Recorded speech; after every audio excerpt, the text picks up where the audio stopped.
These facts are not new, nor are the double standards. Some of the documentation is new.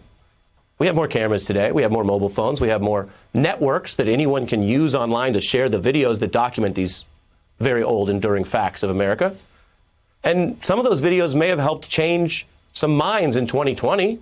Some of this documentation may have mobilized people in November and again this week in Georgia.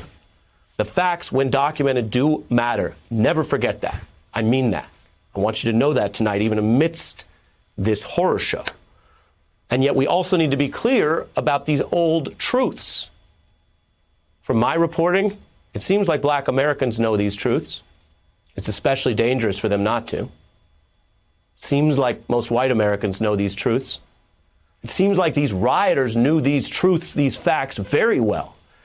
It seems like they took this double standard as a given, something our colleague Joy Reid made very clear amidst the mayhem and the breaking news in her significant remarks last night.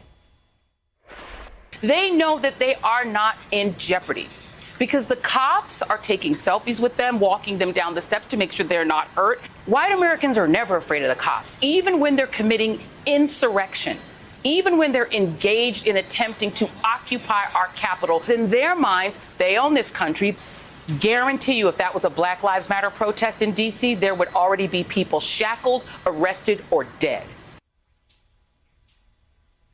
Arrested? We'll take that in. We just showed you that's not a hypothetical guarantee for the future. That's the recent history. I can also report to you there was standard police work yesterday. There was a scattering of cops that did attempt to hold barricades as rioters overtook them. That may not have gone viral, but that was part of the policing.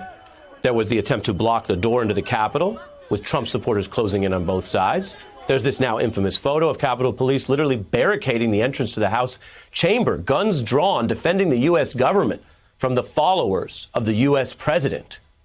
Harrowing images of a violent attack that was, we know, weeks in the making, encouraged partly by Donald Trump's assaults on democracy. It's unacceptable. What happened is, even amidst everything we know and this enduring history, a low point for American democracy. There are some who've wrongly said, well, this just isn't who we are. But this is who we are. This is who we were yesterday. And let me tell you something. It's who we are today and tomorrow, unless and until we do something about it. If you are sitting through all of this and you're thinking nothing ever changes or it only gets worse, I would tell you from reporting on this and observing it, I understand exactly how you feel. But a lot of things are changing. At the local level, we've reported on the changes to district attorneys, to policing policies, to record-breaking support for Black Lives Matter over this past difficult year.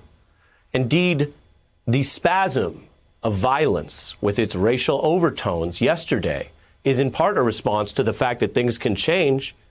Those physical mob assaults on the seat of our democracy were a response to the fact that more people in Georgia and around the nation have voted to change both political branches, the Congress and the White House, in different hands.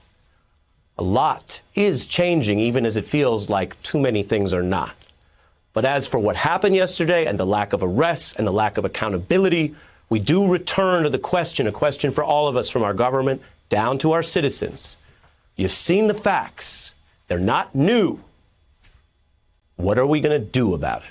Hey, I'm Ari Melber from MSNBC. You can see more of our videos right here, or better yet, subscribe to our YouTube channel below. You could have been anywhere in the world, but you're here with us, and we appreciate that.